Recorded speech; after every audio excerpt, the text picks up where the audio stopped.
हम अपने जीवन में किसी न किसी से कभी न कभी प्रभावित रहते हैं। शायद हमारे परिवार में, शायद पड़ोस में या टीवी पे आने वाली किसी न किसी महान हस्ती से। मैं भी अपने जीवन में कुछ लोगों से बहुत प्रभावित हूँ। उनमें से एक मेरे अपने पिताजी हैं, जिनकी शिक्षाएँ मैं आज भी नहीं भूली हूँ और वो जीवन भर मेरे साथ ही रहेंगे। और उसके अलावा अगर मैं किसी से प्रेरित हूँ तो कुछ महान पुरुषों से, कुछ महान व्यक्तियों से, इसमें महिलाएं भी हैं और पुरुष भी हैं। जिनमें से एक जो हैं वो आप सब बिल्कुल परिचित होंगे, वो हैं मोदी जी। मोदी जी का संघर्ष, उनकी जीवन के 30 साल जो उन्होंने संघर्ष में बिताए, उसके पीछे कुछ न कुछ तो उनकी लाइफ में उनके माता पिता का कोई न कोई उनका रोल तो होगा ही। बस उसी चीज़ को जानने के लिए कि क्या चीज़ें, क्या बातें उनको प्रेरित कर गई कि वो आज इस लेवल पे, इस श्रेणी पर हैं कि वो पूरे देश को प्रेरित कर रहे हैं। ये एक पुस्तक रिलीज़ हुई है, जिनके राइटर्स का नाम मैं इसमें स्क्रीन पे लिख रही हूँ। आप वो देख सकते हैं और आप चाहें तो ये ले सकते हैं। ये कोई प्रमोशनल वीडियो नहीं है, मुझे बस अच्छी लगी। और ख़ास तौर पे इसके अंदर जो है उनके जीवन के वो पहलू जो आपको जनरली रेयर फ़ोटोज़ के नाम से टीवी पे दिखते हैं या इधर उधर दिख जाते हैं, वो उनका संग्रह भी है।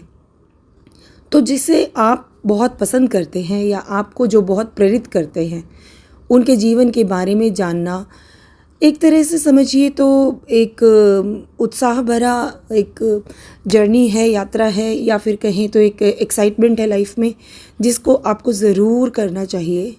किसी को सिर्फ बाहरी आवरण से जो है वो आप थोड़े दिन के लिए तो आप उनको मतलब अपना आइडल मान सकते हैं, उनसे प्रेरित हो सकते हैं, पर बहुत लंबे समय तक अगर आप किसी से प्रेरित होना चाहें, उनके जैसे बनना चाहें, तो उसके लिए उनके जीवन के बारे में आपको गहन अध्ययन करना पड़ता है। बस इसी दिशा में एक कदम बढ़ाते हुए मैं ये पुस्तक ले आई। ये बिल्कुल न्यू लॉन्च है और इसके राइटर्स जो हैं वो मिस्टर राहुल अग्रवाल और विद मिस भारती एस प्रधान, इन्होंने ये बुक लिखी है और ये काफ़ी मुझे अच्छी लगी। वैसे देखिए बुक बहुत भारी है, पर इसमें जो है वो फ़ोटो का संग्रह भी है, चित्र भी हैं, कुछ कलर्ड है, कुछ ब्लैक एंड वाइट है, और पूरे संघर्ष की उनकी कहानी को इन शब्दों में जो है उन्होंने यहाँ पर वर्णन किया है। अब इसको पढ़ने के बाद मुझे पता लगेगा कि मैं इस पुस्तक के लिए कितने नंबर दूँ आउट ऑफ 10, बट जिससे आप जो है प्रेरित होते हैं, जिस व्यक्तित्व को आप जानना चाहते हैं, उसके लिए जितना लिखा जाए उतना कम ही लगता है। कुछ ऐसा ही क्रेज़ कभी मुझे उत्साह जो है कभी मुझे इंदिरा गांधी जी के लिए भी था। तो जब मैं छोटी थी तो मैं ऐसी जीवनियाँ पढ़ने का काफ़ी ज़्यादा मुझे रुचि रहती थी। तो मैं लाइब्रेरी से हमेशा जो है वो जीवनियों की पुस्तकें उठाती थी और उनको पढ़ती थी। ये एक ऐसी हैबिट है जो अब डिजिटल वर्ल्ड में कम होती जा रही है, पर अपनी पढ़ने की आदत ज़रूर डालिए।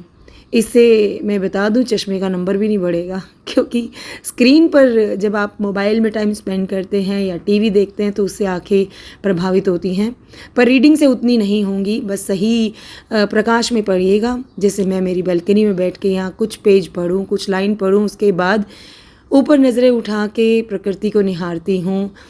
हवा थोड़ी सी गर्म हो रही है, पर इस पुस्तक को पढ़ने का मेरा मन है और अब ये आने वाले कुछ दिनों तक मेरी फेवरेट बनी रहेगी और मैं इसको पढ़ने में अपना समय बिताऊंगी।